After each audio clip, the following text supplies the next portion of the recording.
Hello guys. Video शुरू होने से पहले मैं आपको कुछ बताना चाहता हूँ। 76% से भी ज्यादा लोग जो हमारे वीडियोस देख रहे हैं उन्होंने हमारे चैनल को सब्सक्राइब नहीं किया है। तो मैं आपसे रिक्वेस्ट करता हूँ कि अगर आपको हमारी स्टोरीज अच्छी लगती है और आप चाहते हैं कि हम और फ्रीक्वेंटली वीडियोस अपलोड करें तो प्लीज स्कैरी फ्लिक चैनल को सब्सक्राइब करें। इस सीरीज के खत्म होने से पहले अगर हम 50 के सब्सक्राइबर रीच करते हैं तो हम कुछ लकी सब्सक्राइबर्स को गिव अवेज देंगे। तो अगर आपने अब तक स्कैरी फ्लिक को सब्सक्राइब नहीं किया है तो अभी जाके सब्सक्राइब करें और बेल आइकन दबाएं।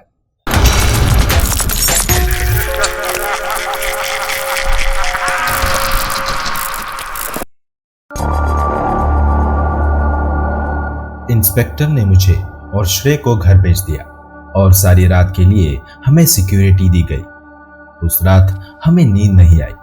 हमारी आंखों के सामने बस तन्मय का ही चेहरा घूम रहा था। अगले दिन एक कांस्टेबल मुझे और श्रेय को पुलिस स्टेशन ले गया जहां इंस्पेक्टर हमारा वेट कर रहा था। मैंने उनसे पूछा तन्मय की डेथ कैसे हुई। इंस्पेक्टर ने बताया उसके हाथों और पैरों को पीछे बांध दिया गया था और उसकी हाथ की नस काट दी गई थी।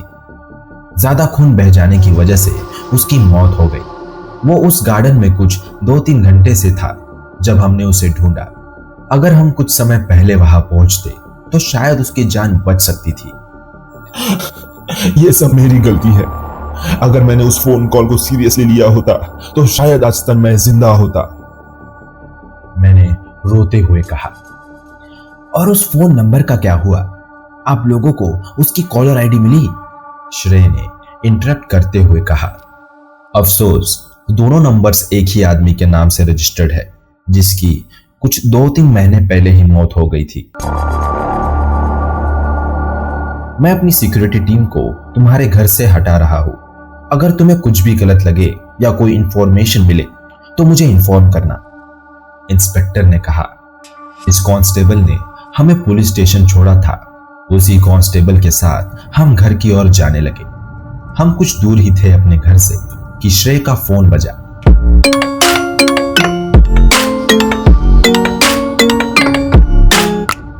श्रेय ने कॉल आंसर किया। हेलो सर, क्या मैं मिस्टर श्रेय से बात कर रहा हूँ? हाँ, आप कौन बोल रहा है? मैं वही हूँ जिसने आप लोगों को आपके फ्रेंड तन्मय के बारे में इन्फॉर्म किया था।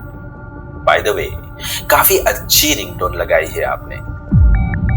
श्रेय ने फोन काट दिया। उसके चेहरे पे डर साफ दिखाई दे रहा था। उसने जब हमें बताया कि किसका फोन था और वो क्या बोल रहा था तो वो सुनते ही डर गया। उसे आपकी रिंगटोन के बारे में पता है, इसका मतलब कि वो आपको जानता है और आप कहाँ रहते हैं वो भी उसे पता है। हमें आपके घर नहीं जाना चाहिए।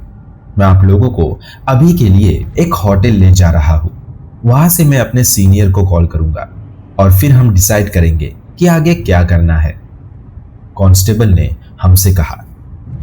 कांस्टेबल ने लेफ्ट टर्न लिया और गाड़ी सिटी से बाहर जाने वाले रास्ते पर ले गया। हम काफी डरे हुए थे। जब हम ऑलमोस्ट सिटी के एंड पे थे हमने एक छोटा सा होटल देखा। हम सिग्नल पे रुके थे जब कांस्टेबल ने हमें इस होटल के बारे में बताया और हमें थोड़ा काम किया। जैसे सिग्नल ग्रीन हुआ कांस्टेबल ने गाड़ी स्टार्ट की। हे, देख के गाड़ी रोको, श्रेय ने चिल्लाते हुए कहा। नहीं, गाड़ी स्पीड में लो, जल्दी। एक बड़ा सा ट्रक हमारी ओर स्पीड में आ रहा था जबकि उसके साइड का सिग्नल रेड था। कांस्टेबल ने काफी कोशिश की कि वो एक्सीडेंट ना होने दे, पर वो ट्रक हमारी गाड़ी से सीधा आके टकरा गया। हमारी कार सीधा एक पोल से जा टकराई और पूरी तरह क्रश हो गई। कुछ लोग हमारी हेल्प करने आए। मेरे सिर से खून निकल रहा था और मैं वहीं बेहोश हो गया। राकेश, क्या तुम मुझे सुन सकते हो? राकेश? मैंने अपनी आंखें खोली। मैं हॉस्पिटल में था। मेरे पूरे शरीर में काफी जोरों का दर्द हो रहा था। मुझे कुछ समझ नहीं आ रहा था। कि मेरे साथ क्या हुआ। इंस्पेक्टर मेरा नाम पुकार रहे थे। राकेश, क्या तुम मुझे सुन सकते हो? राकेश। यस सर, क्या हुआ? मैंने जवाब दिया। उसे मेरी आवाज में दर्द सुनाई दे रहा था। मुझे पता है कि तुम दर्द में हो। मैं माफी चाहता हूं तुम्हें डिस्टर्ब करने के लिए, पर यह बात काफी जरूरी है, इंस्पेक्टर ने कहा। क्या हुआ सर? मैंने इंस्पेक्टर से पूछा। तुम्हारा एक्सीडेंट हुआ है, तुम्हें काफी चोटें लगी थी, हमने तुम्हें हॉस्पिटल लाना पड़ा। डॉक्टर्स ने कहा कि तुम्हें कुछ फ्रैक्चर्स हुए हैं, पर तुम जल्दी ठीक हो जाओगे, इंस्पेक्टर ने कहा। हाँ, मुझे वो एक्सीडेंट याद है। वो ट्रक का ड्राइवर कौन था? अनफॉर्चुनेटली हम उसे नहीं ढूंढ पाए। जब हमने वो ट्रक ढूंढा तब तक वो ड्राइवर भाग चुका था, किसी ने उसे नहीं देखा। इन्वेस्टिगेशन करने पे पता चला कि वो ट्रक पिछली रात ही चोरी हुआ था। उसके ओनर ने सुबह कंप्लेंट की थी। मुझे डाउट है ये कोई एक्सीडेंट था। किसी ने मुझे मारने की कोशिश की, पर क्यों? मैंने किसी का कुछ नहीं बिगाड़ा, मैंने इंस्पेक्टर से कहा। हम इस पर काम कर रहे हैं बेटा।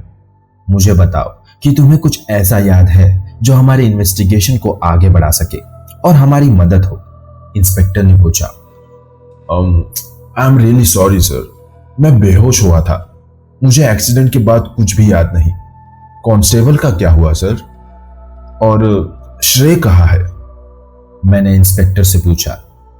हमारे कांस्टेबल को भी काफी गहरी चोटें आई है, उसकी सर्जरी शुरू है और सर्जरी के बाद वो तुम्हारे साइड वाले बेड पे ही होगा। पर मुझे काफी दुख से बताना पड़ रहा है कि डॉक्टर्स तुम्हारे फ्रेंड श्रेय को नहीं बचा सके। कुछ कांच के पीसेस उसके चेस्ट में घुस गए, जिससे ज्यादा खून बह गया और उसकी मौत हो गई, इंस्पेक्टर ने अफसोस जताते हुए कहा। क्या? नहीं नहीं, ये सब क्या हो रहा है? ये नहीं हो सकता, मैंने रोते हुए कहा।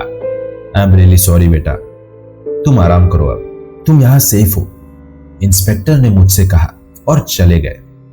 डॉक्टर ने मुझे बताया कि मैं यहां कम से कम और 2 दिन रहूंगा। कांस्टेबल को मेरे साइड वाले बेड पे सर्जरी के बाद शिफ्ट कर दिया गया। मुझे पता चला कि वो जिंदा है, पर उसके सर पे लगी चोट की वजह से वो कोमा में चला गया था। मुझे जो दवाइयां दी गई, उस दवाई के कारण मैं पूरी रात सोता रहा। अगले दिन वही हॉस्पिटल के रूटीन्स हुए। इंस्पेक्टर मुझसे मिलने आए। उन्होंने बताया कि सब कंट्रोल में है। तन्मय की मां भी मुझसे मिलने आई और उन्होंने उस दिन के लिए मुझसे माफी मांगी। कुछ मीडिया वाले मेरा इंटरव्यू लेना चाहते थे, पर उन्हें परमिशन नहीं दी गई। सारा दिन लोगों से मिलने में, बात करने में निकल गया। रात को मेडिसिन खाने के बाद मुझे जल्दी नींद आने लगी। कांस्टेबल अभी भी होश में नहीं आया था। मैंने अपनी आंख बंद की और सो गया। आधी रात को मैंने नींद में एक आवाज सुनी। हेलो मिस्टर राकेश, कैसे हो? आई होप कि मैंने तुम्हें ज्यादा चोट नहीं दी। वो वही आवाज थी जिसने मुझे कॉल किया था।